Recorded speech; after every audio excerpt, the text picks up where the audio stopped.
Here we all are. Oh, even penguins come. We're going to read The Tale of Tom Kitten by Beatrix Potter. She's beautifully illustrated all these little books.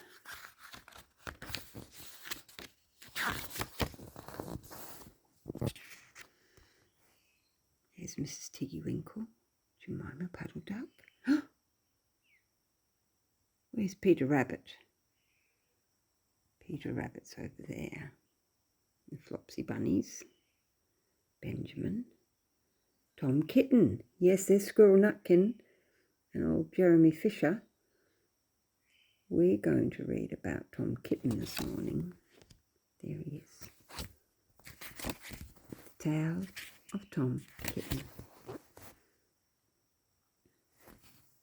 by Beatrix Potter. Who are we going to dedicate this one to? I'm going to dedicate it to good old Turbo. Came, pushed my door open this morning, Turbo the tomcat, and when I said to him, let's read a story, he's taken off somewhere. So Teddy's will listen. Once upon a time, there were three little kittens, and their names were Mittens, Tom Kitten, and Moppet. They had dear little fur coats of their own, and they tumbled about the doorsteps and played in the dust. Those three kittens. But one day their mother, Mrs. Tabitha Tipwitch,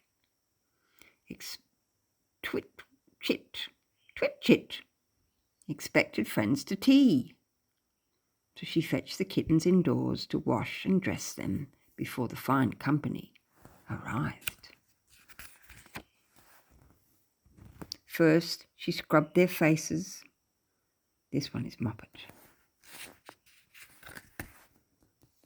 Then she brushed their fur. This one is Mittens. Then she combed their tails and whiskers. This is Tom Kitten. Tom was very naughty and he scratched. Do you have a kitten that's a bit like that? They be friendly when they want to be friendly. And they can turn around and go, oh, don't like that. Mrs. Tabitha dressed Moppet and Mittens in clean pinafores and tuckers. And then she took all sorts of elegant, uncomfortable clothes out of the chest of drawers in order to dress up her son, Thomas. Thomas.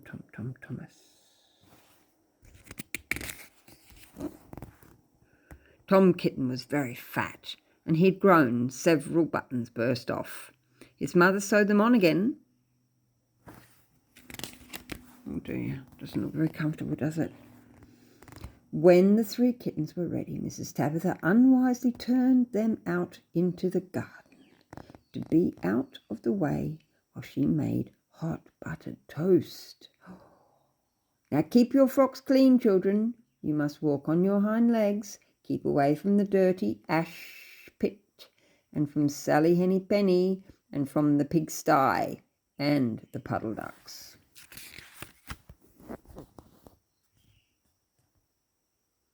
Moppet and Mittens walked down the garden path unsteadily. Presently they trod upon their pinafores and fell on their noses. When they stood up, there were several green smears. Oh dear. Let us climb up the rockery and sit on the garden wall, said Moppet.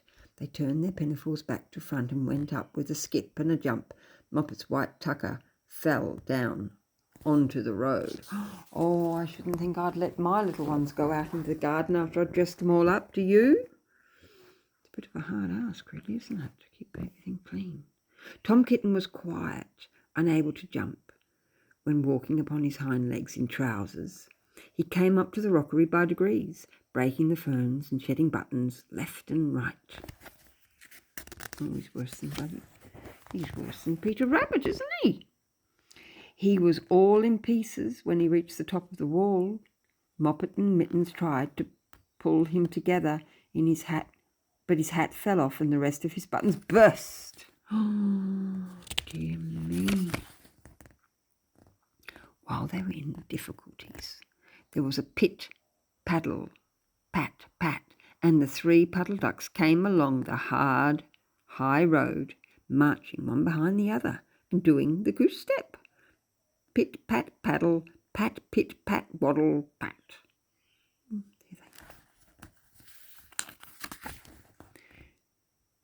They stopped and stood in a row and stared up at the kittens. They had very small eyes and looked surprised. Then the 2 duck birds, Rebecca and Jemima Puddle Duck, picked up the hat and tucker and put them on. Goodness gracious, those ducks, hey? What do you think? Go away, you fly. Mittens laughed so that she fell off the wall. Moppet and Tom descended after her. The pinafores and all the rest of Tom's clothes came off on the way down. Come on, come, Mr. Drake Puddle Duck, said Moppet. Come and help us to dress him. Come and button up Tom. Oh dear, look. Mr. Drake Puddle Duck advanced in a slow sideways manner and picked up the various articles.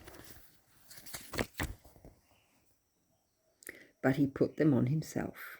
They fitted him even worse than Tom Kitten.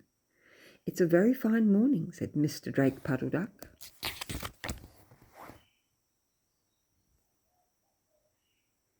And he and Jemima and Rebecca Puddle Duck set off up the road, keeping step. Pit, pat, paddle, pat, pit, pat, waddle, pat.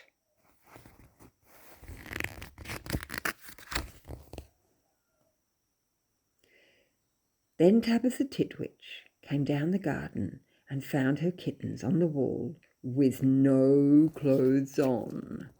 There she is. She pulled them off the wall, smacked them, and took them back to the house. My friends will arrive in a minute, and you're not fit to be seen. I am affronted, said Mrs. Tabitha Twitchit. Twitchit. She sent them upstairs, and I'm sorry to say she told her friends that they were in bed with the measles, which was not true. Quite the contrary, they were not in bed, not in the least. Somehow there were very extraordinary noises overhead which disturbed the dignity and repose of the tea party. They're having a fine old time, aren't they? And I think that someday I shall have to make another larger book to tell you about Tom Kitten. There's his mother, look, poking her head in the door. As for the puddle ducks, they went into the pond. The clothes came off directly because there were no buttons. And Mr. Drake Puddle Duck and Jemima and Rebecca have been looking for them ever since. Look, have you ever seen those ducks? The way they play in that pond? Look, down they go. What are they looking for down there? What are they up to when they put their heads down there in that murky water? Have you seen the ducks do that? Yeah. That's the end of the story. Oh, there's a bumblebee there, look. There's Mrs. Tittlemouse. And there's the Tailor of Gloucester. Who's that there then? Who's that one there? Oh, the 2 bad mice. Well, there's lots of more stories. Yes, I've read Mrs. Tiggy Winkle. You can look that up next time. Thank you for joining me. Okay, we're going to say goodbye now. Bye. Say goodbye to all the teddies. Did you enjoy that, darlings? Okay. Bye.